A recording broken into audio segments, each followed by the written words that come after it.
Hello student, हमारे 9 chapter यानी 9वां अध्याय कंप्लीट हो चुका है सर्वनाम। आज हम आपका 10वां चैप्टर स्टार्ट करेंगे जो कि विशेषण है। हम इस चैप्टर में विशेषण के बारे में जानेंगे। विशेषण किसे कहते हैं, विशेषण के कितने भेद हैं, विशेष्य किसे कहते हैं और सर्वनामिक विशेषण किसे कहते हैं, ये सारी बातें हम इस 10वें चैप्टर में पढ़ेंगे और देखेंगे। तो पहले हम स्टार्ट करते हैं अध्याय 10 विशेषण। निम्न वाक्यों के रेखांकित शब्दों पर ध्यान दीजिए, अर्थात निम्नलिखित वाक्यों को पढ़िए तथा रंगीन छपे शब्दों को पर ध्यान दीजिए, ज़्यादा फोकस करके पढ़िए उसको। तो यहाँ पे देखिए, पतला लड़का खेल रहा है, मुझे 4 मीटर कपड़ा दो, वहाँ 8 व्यक्ति हैं, वह लड़का चल रहा है। अब आप देख रहे हैं उपयुक्त वाक्यों में रेखांकित शब्द अपने अगले शब्द जो कि संज्ञा शब्द है, कपड़ा और लड़का, व्यक्ति, यहाँ पे लड़का ही संज्ञा शब्द है जो कि रंगीन में छपा है, विशेषता बता रहे हैं, यानी आगे की यहाँ पे क्रिया की विशेषता बताएगी। वह लड़का चल रहा है, वह यहाँ पे सर्वनामिक विशेषण दिया गया है कि विशेषता बता रहे हैं। ऐसे शब्दों को विशेषण कहा जाता है। यानी आप देख रहे हैं संज्ञा शब्दों की विशेषता यानी उनका गुण, दोष, आकार, संख्या आदि का जो बोध कराते हैं वे विशेषण कहलाते हैं। यानी जो भी संज्ञा शब्द प्रयोग किए जाते हैं उनके बारे में, उनसे पहले ही उनके गुण दोष के बारे में और उनके आकार के बारे में, उनकी संख्या आदि का जो बोध हमें कराते हैं वही विशेषण होते हैं। जैसे आप कुछ भी एग्जाम्पल ले सकते हैं, ये आपने 4 एग्जाम्पल देख लिए। इसके अलावा आप कह सकते हैं परिश्रमी विद्यार्थी परीक्षा में सफल होता है, सड़कें साफ सुथरी हैं या गलियां टेढ़ी मेढ़ी हैं, हमें दुष्ट व्यक्तियों के साथ नहीं रहना चाहिए, 4 खिलाड़ी बैडमिंटन खेल रहे हैं।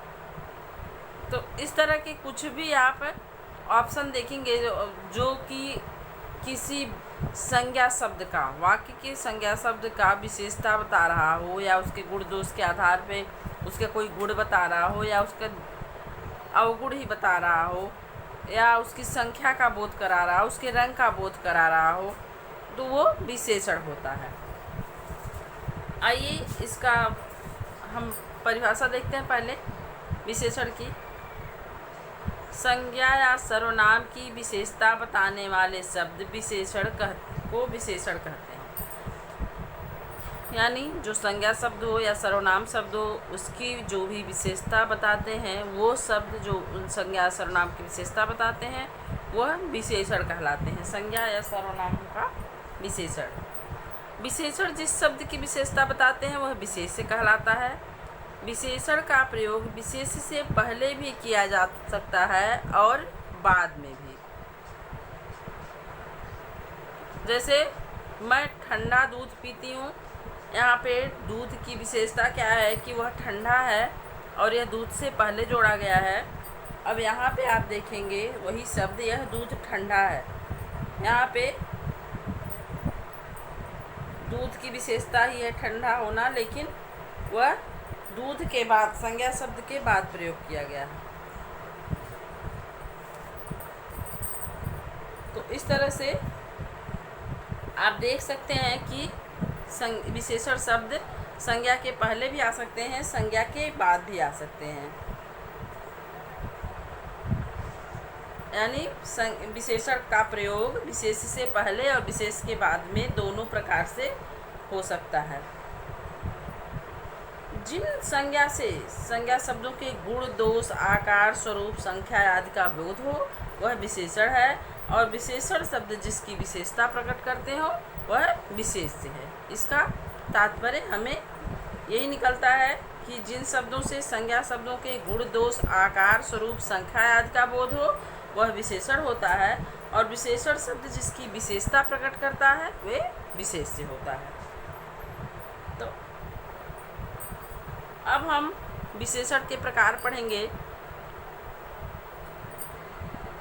विशेषण 4 प्रकार के होते हैं: गुणवाचक, संख्यावाचक, परिणामवाचक, सर्वनामिक विशेषण। यानी गुणवाचक विशेषण जो कि संज्ञा शब्दों के गुण के बारे में बताते हैं, संख्यावाचक जो कि संज्ञा शब्दों के संख्या के बारे में बोध कराते हैं कि वो कितनी संख्या में है, और परिमाणवाचक जो कि मात्रा बताते हैं, और सर्वनामिक विशेषण जो विशेषण के साथ सर्वनाम शब्दों द्वारा आगे जुड़ जाते हैं वो सर्वनामिक विशेषण कहलाते हैं। जैसे ये, वो, यह, इस तरह के जो आपने सर्वनाम पढ़ा है, आगे अभी मैं आपको क्लियर करूँगी, वो सर्वनामिक विशेषण होते हैं। गुणवाचक विशेषण क्या है? जो शब्द संज्ञा या सर्वनाम शब्दों के गुण, दोष, रंग, आकार, स्थान आदि का बोध कराते हैं उन्हें गुणवाचक विशेषण कहते हैं। जैसे मोहित एक ईमानदार लड़का है। यहाँ पे ईमानदारी क्या है? मोहित का गुण है, तो यहाँ ये गुणवाचक विशेषण हो गया। कृतिका ने आज नई साड़ी पहनी है। साड़ी कैसी है? नई है, तो साड़ी का गुण क्या हो गया? उसका नयापन। तो ये भी एक गुणवाचक विशेषण हो गया। कुछ गुणवाचक विशेषण निम्नलिखित हैं। यहाँ पे आप देख रहे हैं गुणवाचक विशेषणों के कुछ एग्जाम्पल दिए गए हैं, जैसे अच्छा, सुंदर, परिश्रमी, ईमानदार आदि। मैंने आपको बताया कि इसमें गुण, दोष, रंग, आकार ये सारी विशेषताएं हो सकती हैं। तो आपने गुण देखा, कौन से गुण हो सकते हैं गुणवाचक विशेषण में? अच्छा, सुंदर, परिश्रमी, ईमानदार आदि शब्द का प्रयोग किया जाता है। दूसरा जो दोष मैंने पढ़ा कि गुण, दोष, तो दोष भी उसमें क्या होता है? बुरा, कुरूप, झूठा आदि, ये उसके दोष भी हो सकते हैं गुणवाचक विशेषण में। फिर रंग के आधार पे भी विशेषण लगाए जाते हैं, जैसे काला, सफ़ेद, लाल, हरा, पीला, नीला, जो भी। आकार के आधार पर भी विशेषता बताई जा सकती है किसी विशेष की, छोटा, बड़ा, गोल, चौकोर आदि। स्थान के आधार पर किसी चीज़ का गुण कैसे नापा जाता है? किन शब्दों द्वारा? देसी, विदेशी, बाहरी, भीतरी, इस तरह के शब्दों का प्रयोग करके हम गुणवाचक विशेषण का प्रयोग कर सकते हैं। अर्थात जो शब्द किसी संज्ञा या सर्वनाम के गुण, दोष, रूप, रंग, आकार, स्वाद आदि का ज्ञान कराते हैं उन्हें गुणवाचक विशेषण कहते हैं। और गुणवाचक विशेषण के कुछ अन्य उदाहरण होते हैं, जैसे काल, भूत, वर्तमान, भविष्य, अगला, पिछला, नया, पुराना, आगामी, ताज़ा, टिकाऊ, मौसमी आदि। ये शब्द भी गुणवाचक विशेषण में प्रयोग किए जाते हैं। जैसे आपने इन सब शब्दों को पढ़ा, छोटा, बड़ा, गोल, चौकोर, उसी प्रकार कुछ अन्य शब्दों का भी प्रयोग होता है। आकार में आपने छोटा, बड़ा, गोल, चौकोर देखा, उनके अलावा ऊंचा, छोटा, लंबा, बड़ा, चपटा, गोल, चौकोर, सुडौल, नुकीला, चौड़ा, सीधा, तिरछा आदि ये शब्द भी गुणवाचक विशेषण में आकार पे प्रयोग होते हैं। रंग में आपने जान लिया, कोई भी रंग हो सकता है। रंग के अलावा जैसे काला, सफ़ेद, लाल, हरा आपने पढ़ा, इसके अलावा चमकीला, सुनहरा, ये सारे कलर भी प्रयोग हो सकते हैं। बाकी जो भी रंग हैं, धुंधला, फीका, हरा, सफ़ेद, चमकीला, पीला। दशा के आधार पर भी इसमें 4 ही दिए गुणवाचक विशेषण के नियम, इसलिए मैं आपको कुछ और बता दे रही हूँ। दशा के आधार पे भी गुणवाचक विशेषण बताए जाते हैं, जैसे अच्छा, सच्चा, भला, उचित, अनुचित। गुणवाचक, ये तो गुणवाचक हो गए। दशा के आधार पर जैसे गाढ़ा, गीला, सूखा, घना, पालतू, रोगी, दुबला, पतला, मोटा, भारी, पर उस संज्ञा शब्द की स्थिति के अनुरूप उसकी क्या स्थिति है, गाढ़ा है, सूखा है, घना है, इस आधार पे भी गुणवाचक विशेषण बताए जाते हैं। स्थान के आधार पे आपने देख ही लिया, स्थानीय, क्षेत्रीय, देसी, बाहरी, भीतरी, ऊपरी, सतही, उजास, चौरस, दायां, बायां, पूर्वी, भारतीय, पंजाबी, अमेरिकी, इस तरह से शब्द भी प्रयोग होते हैं स्थान के आधार पे। सिर्फ देसी विदेशी बाहरी भीतरी के अलावा इन शब्दों का भी प्रयोग, पूर्वी पश्चिमी, इन शब्दों का भी प्रयोग किया जाता है स्थानवाचक विशेषण में। इसके अलावा स्वाद के आधार पे भी हम गुणवाचक विशेषण का निर्धारण करते हैं, जैसे मीठा, तीखा, खट्टा, नमकीन, कड़वा, सुगंधित आदि शब्दों का प्रयोग करते हैं। फिर हम दोष के आधार पे आपने देख लिया, बुरा, कुरूप, झूठा। इसके अलावा बेईमान, क्रूर, कठोर, घमंडी, दुष्ट, पापी आदि शब्दों का भी हम प्रयोग कभी कभी करते हैं गुणवाचक विशेषण के लिए। दोष में जो आता है, एक स्पर्श के आधार पर भी हम कुछ उदाहरण देख सकते हैं, जैसे सख्त, मुलायम, ठंडा, गर्म, कोमल, खुरदुरा। अभी हमने चाय का उदाहरण देखा था कि चाय ठंडी है और ये दूध ठंडा है और मैं ठंडा दूध पीती हूँ। तो इस तरह से उसके स्पर्श के आधार पर उसकी स्थिति जो होती है वो भी हम गुणवाचक विशेषण में रखते हैं। फिर है आपका संख्यावाचक विशेषण। संख्यावाचक विशेषण यानी जो विशेषण शब्द संज्ञा या सर्वनाम शब्दों की संख्या का बोध कराते हैं उन्हें संख्यावाचक विशेषण कहते हैं। जैसे कि कक्षा में 20 बच्चे हैं, तो ये क्या हो गया, ये संख्या बता रहे हैं कक्षा में कितने बच्चे हैं। 3 बच्चे कक्षा से बाहर गए हैं, तो ये 3 शब्द संख्या बता रहे हैं जो बाहर जाने वाले बच्चों की। तो ये भी इस तरह से संख्यावाचक विशेषण होते हैं जो कि संज्ञा शब्दों की संख्या का बोध कराते हैं। जैसे कुछ और एग्जाम्पल देखिए कि मान लीजिए हम कहते हैं हमारे विद्यालय में 60 अध्यापक पढ़ाते हैं, 5 तत्वों से शरीर बनता है। और कुछ जैसे होते हैं यहाँ पे संख्यावाची न होके अनिश्चित संख्यावाचक भी हम प्रयोग करते हैं इसमें विशेषण में। जैसे कुछ पुस्तकें वहाँ पर रखी हैं, मैंने पुस्तकालय से कुछ पुस्तकें ली हैं। तो ये भी संख्यावाचक विशेषण में ही आता है, जो कि अनिश्चित संख्यावाचक कहा जाता है जिसको। तो आगे हम पूरा पढ़ते हैं। पहले हम देखेंगे संख्यावाचक विशेषण 2 प्रकार के होते हैं। पहला हमारा था गुणवाचक विशेषण, उसके बाद संख्यावाचक विशेषण है जो कि 2 प्रकार के होते हैं। इन दो भागों में इनको विभाजित किया जाता है। अभी मैंने आपको बताया कुछ शब्द निश्चित संख्यावाचक, अनिश्चित संख्यावाचक। निश्चित संख्यावाचक क्या है, जो विशेषण शब्द निश्चित संख्या का बोध कराते हैं उन्हें निश्चित संख्यावाचक विशेषण कहते हैं। जैसे 10 रुपये, पहला पाठ, 2 लड़की। अर्थात जिन विशेषण शब्दों से संज्ञा की निश्चित संख्या का बोध होता है वो निश्चित संख्यावाची विशेषण होते हैं। जैसे 2 हाथ, 5 उंगलियां, 6 सास, 64 कलाएँ, 10 पुस्तकें, गीता में 18 अध्याय हैं। इस तरह के शब्द का जब हम प्रयोग करते हैं, एक निश्चित संख्या बताई जाती है किसी चीज़ की, तो वो निश्चित संख्यावाचक विशेषण कहलाता है। इसके अलावा अनिश्चित संख्यावाचक, जो विशेषण शब्द निश्चित संख्या का बोध नहीं कराते हैं उन्हें अनिश्चित संख्यावाचक विशेषण कहते हैं। जैसे अनेक लोग, बहुत बच्चे, बहुत से खिलाड़ी। यहाँ पे संख्या का बोध नहीं हो रहा है कहीं भी कि कितने लोग हैं, कितने बच्चे हैं, कितने खिलाड़ी हैं। अर्थात जिन विशेषण शब्दों से संज्ञा के निश्चित संख्या का ठीक निश्चय नहीं होता या ठीक निश्चय नहीं पता लगा सकता है उन्हें अनिश्चित संख्यावाचक विशेषण कहते हैं। कुछ, कई, थोड़े, बहुत, ये इसके उदाहरण होते हैं। तो ये हो गया संख्यावाचक विशेषण यानी हमारा दूसरा। फिर परिमाणवाचक। परिमाणवाचक का क्या मतलब है, जो विशेषण शब्द निश्चित मात्रा या परिमाण का बोध कराते हैं उन्हें परिमाणवाचक विशेषण कहते हैं। ये भी सेम उसी तरह से संख्यावाचक विशेषण की तरह से निश्चित और अनिश्चित 2 प्रकार के होते हैं। निश्चित परिमाणवाचक, अनिश्चित परिमाणवाचक। परिमाण उन वस्तुओं का होता है जिनकी गिनती नहीं की जा सकती है या जिनका माप या नाप तोल की जाती है।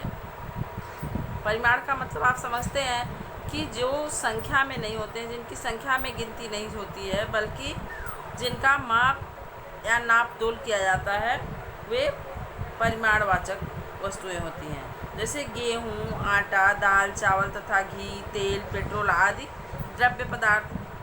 हाँ, इसलिए परिमाणवाचक विशेषण संज्ञा के माप तोल का बोध कराता है, और संख्यावाचक विशेषण संज्ञा की संख्या का बोध कराता है।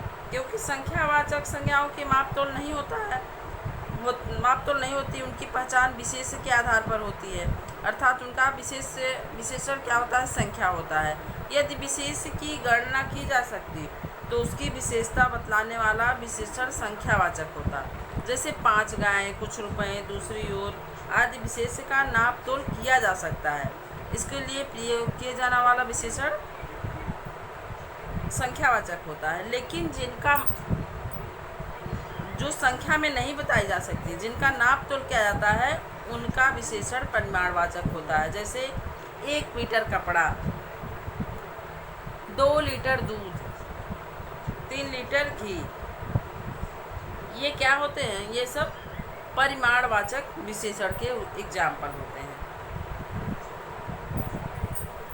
अब हम दोनों का अंतर देखते हैं, निश्चित परिमाणवाचक और अनिश्चित परिमाणवाचक। जो विशेषण शब्द निश्चित परिमाण का बोध कराते हैं उन्हें निश्चित परिमाणवाचक विशेषण कहते हैं। जैसे 2 मीटर, आधा लीटर, 2 किलोग्राम, 5 क्विंटल। ये जो पदार्थ हैं, द्रव्य पदार्थ, इनकी गणना नहीं की जा सकती। जैसे गेहूँ आप गणना में नहीं बता सकते हैं कि कितने गेहूँ हैं, आपको उनका परिमाण ही बताना होगा।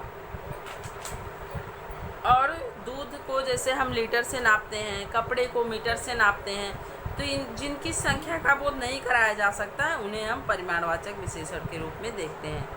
अनिश्चित परिमाणवाचक में सेम संख्यावाचक की तरह ही आप प्रयोग करेंगे। जो विशेषण शब्द निश्चित परिमाण का बोध नहीं कराते हैं उन्हें अनिश्चित परिमाणवाचक विशेषण कहते हैं।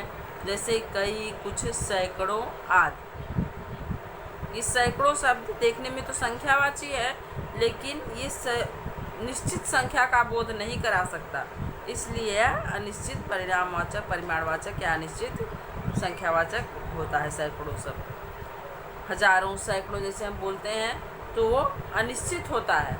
वो संख्या का प्रयोग जरूर होता है, लेकिन वो शब्द अनिश्चित वाचक होते हैं। अब हम पढ़ेंगे सर्वनामिक या चौथा विशेषण जो है हमारा सर्वनामिक या संकेतवाचक विशेषण। जो सर्वनाम शब्द संज्ञा शब्दों के पूर्व आकर उनकी ओर संकेत करते हैं उन्हें सर्वनामिक विशेषण कहते हैं। अर्थात जब हम संज्ञा की तरफ इशारा करते हैं, यहाँ पे देखिए संकेतवाचक भी दिया है। जब हम संज्ञा की तरफ किसी के सर्वनाम के द्वारा संकेत करते हैं तो वह सर्वनामिक विशेषण कहलाता है। जैसे हम कह रहे हैं, यहाँ पे देखिए एग्जाम्पल, यह घड़ी रोहन की है, तो यह घड़ी रोहन की है। यहाँ पे घड़ी के आगे संकेत शब्द यह लगाया गया सर्वनाम शब्द, तो यह सर्वनामिक विशेषण हो गया। घड़ी का सर्वनामिक विशेषण क्या हो गया, यह। वह लड़की बहुत सुंदर है, यहाँ पे सुंदरता जो है लड़की की विशेषता है, लेकिन वह क्या है, वह सर्वनामिक विशेषण है। अर्थात जब विशेषता बताने वाले शब्दों के आगे कुछ सर्वनाम शब्द प्रयोग किए जाते हैं, संज्ञा के पहले जब वो सर्वनाम प्रयोग किए जाते हैं जो वो विशेषता के बारे में बताएं, वह सर्वनामिक विशेषण कहलाता है।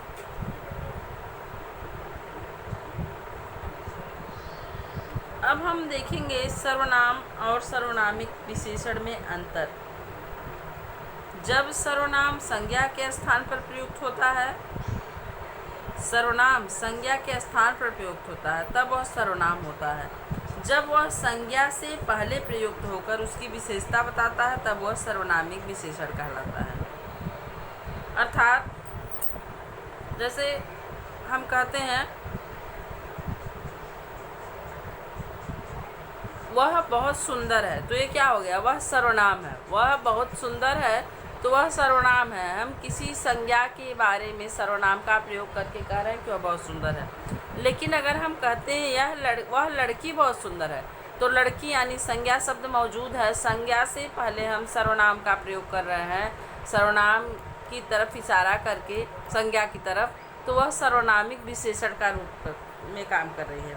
अर्थात जब कोई शब्द संज्ञा के बदले में आता है और किसी वस्तु या प्राणी की ओर संकेत करता है तो उसे सर्वनाम कहते हैं। परंतु जब सर्वनाम शब्द संज्ञा की ओर संकेत करता है और संज्ञा से पहले उसका प्रयोग किया जाता है तो वह सर्वनामिक विशेषण कहलाता है। एग्जाम्पल जैसे हम बता सकते हैं आपको, जैसे वह जा रहा है तो वह सर्वनाम हो गया, वह लड़का जा रहा है तो वह क्या हो गया, वह सर्वनामिक विशेषण हो गया, क्योंकि लड़का यानी संज्ञा वहाँ पे स्थित है। संज्ञा शब्द का प्रयोग हम कर रहे हैं लेकिन उससे पहले हम सर्वनाम लगा रहे हैं तो वह सर्वनामिक विशेषण हो जाता है।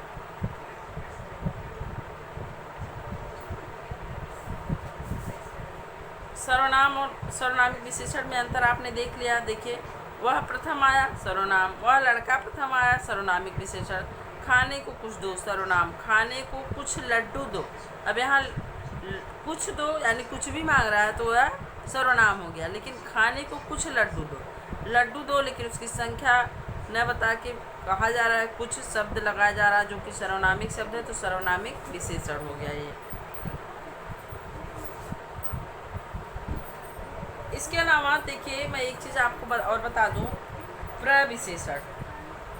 प्रविशेषण क्या होता है? जो शब्द विशेषण की विशेषता बताते हैं उन्हें प्रविशेषण कहते हैं। जैसे हम कभी कभी जो शब्द जो वाक्य इस्तेमाल करते हैं उसमें विशेषण की भी विशेषता हम बताते हैं। जैसे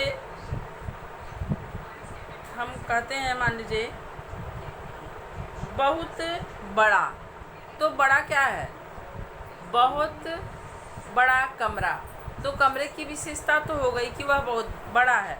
लेकिन अगर हम कहते हैं बहुत बड़ा कमरा यानी कमरे की विशेषता कि वह बड़ा है। जब हम कहते हैं बहुत बड़ा तो ये बहुत क्या हो गया?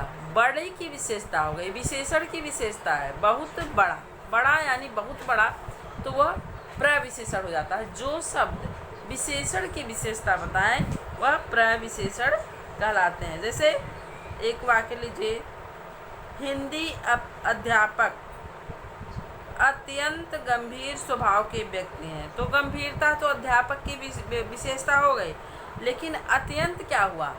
अत्यंत गंभीर की विशेषता। कितने गंभीर है? अत्यंत गंभीर है। वो गंभीरता की मात्रा बताया जा रहा है, तो यहाँ पे ये विशेषण की विशेषता बताई जा रही है। जैसे लता मंगेशकर ने बहुत मीठे स्वर में एक गीत सुनाया। मीठे स्वर में तो सुनाया, मीठे उनके गले के उनके गायन की विशेषता थी, लेकिन मीठा कितना था? बहुत। तो ये प्रविशेषण हो जाता है। तो ये प्रविशेषण आपकी बुक में नहीं दिया था, इसलिए मैंने, कहीं आप कंफ्यूज ना हो इसलिए मैंने थोड़ा सा आपको समझा दिया। अब हम देखेंगे, देखिए यहाँ पे कुछ विशेष बातें दी गई हैं। अ में अंत होने वाली अकरांत विशेषणों में विशेष के लिंग, वचन और कारक के अनुसार कोई परिवर्तन नहीं होता है। अर्थात अगर विशेषण शब्द अकरांत है तो उसके लिंग, वचन और कारक के अनुसार उसमें कोई परिवर्तन नहीं होता। आ से अंत होने वाले यानी आकरांत विशेषण से विशेष के लिंग, वचन और कारक के अनुसार विकार होता है।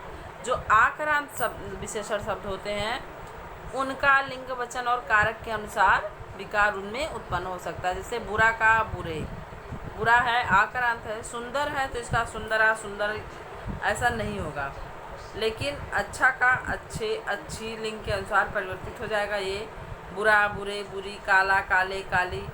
ई तथा उससे अंत होने वाले अर्थात ई करांत और उकरांत जो विशेषण होते हैं उनमें भी लिंग, वचन और कारक के अनुसार परिवर्तन नहीं होता है। जैसे देसी देसी देसी, दयालु दयालु दयालु, यानी ई करांत और उकरांत, इनमें भी लिंग, वचन और कारक के अनुसार परिवर्तन नहीं होता है।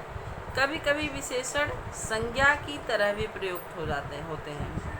जैसे भारत वीरों की भूमि है, तो ये विशेषण हो गया यहाँ पे, संज्ञा न हो के यहाँ पे भी वीरों का जो ये विशेषण शब्द है इसको संज्ञा की तरह प्रयोग किया जाता है।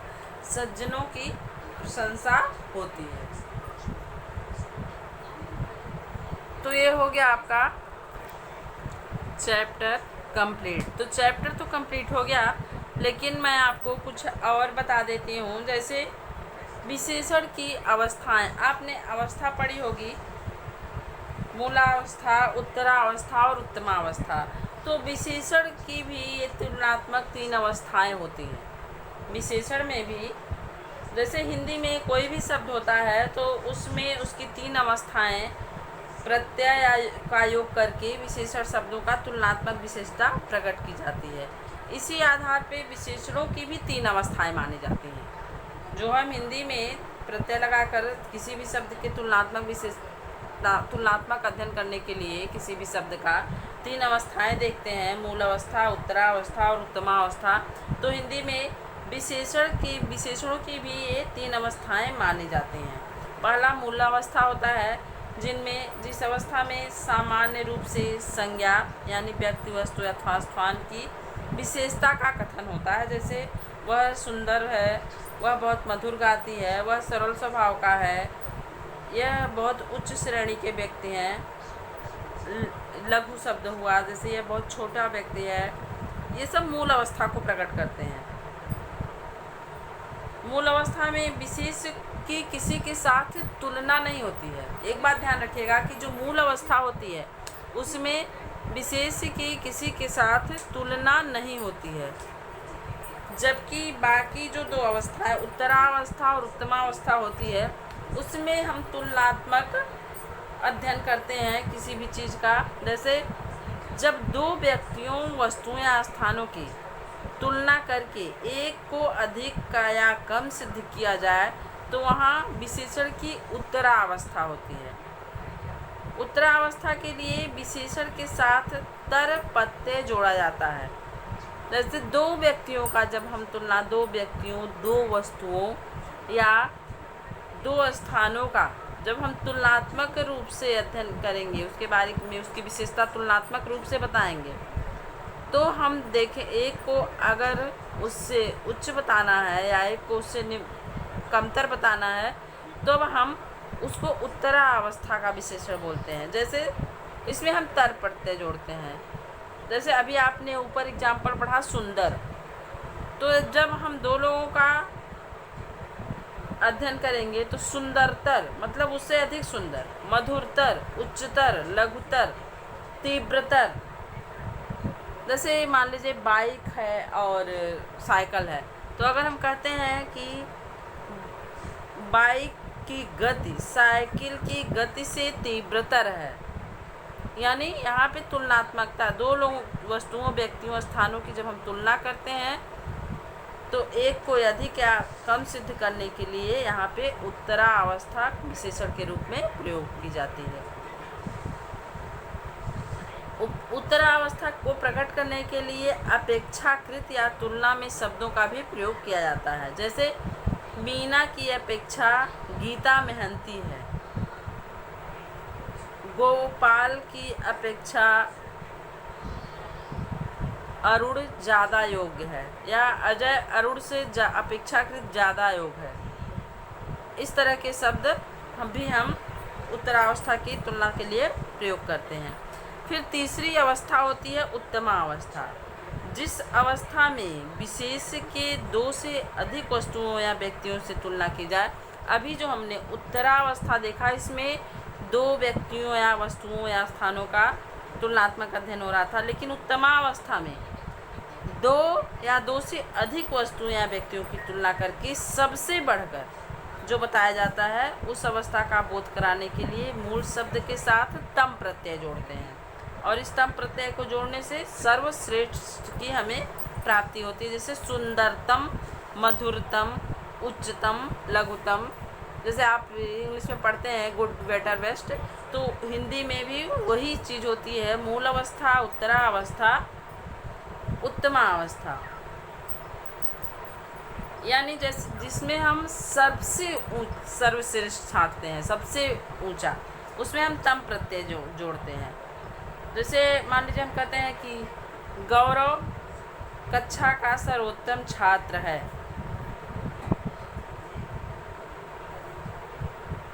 सभी विद्यार्थियों में विवेक सर्वोत्तम है। ऐसे एग्जाम्पल, ऐसे शब्द जब हम विशेषण के रूप में प्रयुक्त करते हैं तो इसका मतलब तुलना, कई लोगों की तुलना में यह व्यक्ति या वस्तु या स्थान सर्वोत्तम है। तो इसको उत्तमा अवस्था के विशेषण पद कहे जाते हैं।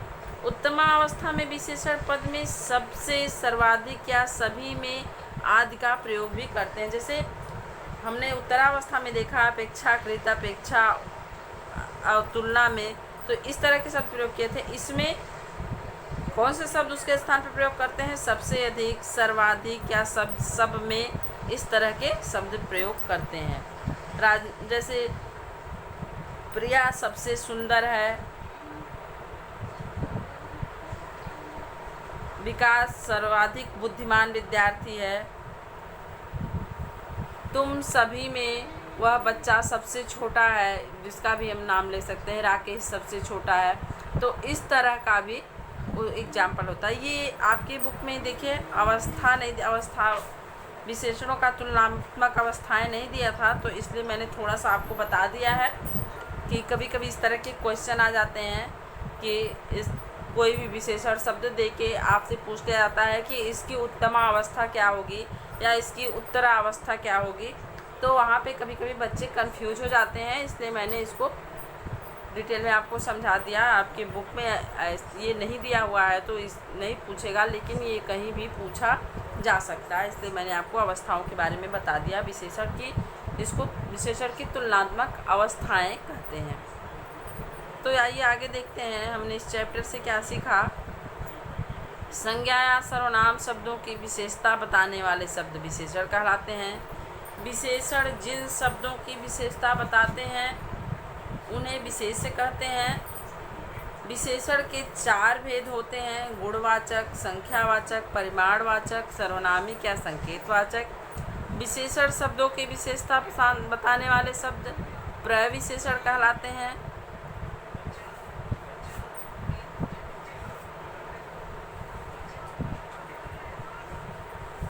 सॉरी, मैंने शायद 2 पेज एक साथ उलट दिए, इसीलिए मुझे ये सब दिखा नहीं। प्रविशेषण और विशेषण की तुलना बुक में आपके दिया हुआ है।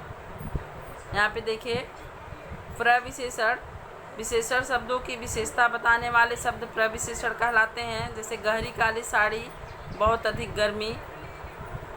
और यहाँ पे आपके परिमाणवाचक और संख्यावाचक विशेषण में अंतर भी बताया गया है।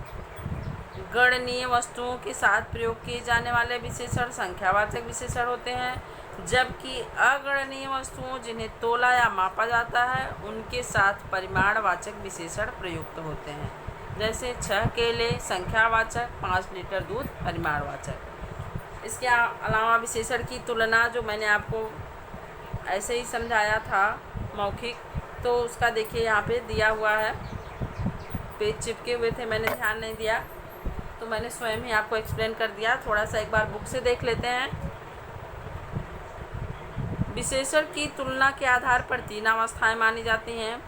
मूलावस्था, इस अवस्था में किसी प्रकार की तुलना नहीं होती, केवल विशेषण का सामान्य कथन होता है। जैसे रेखा अच्छी लड़की है।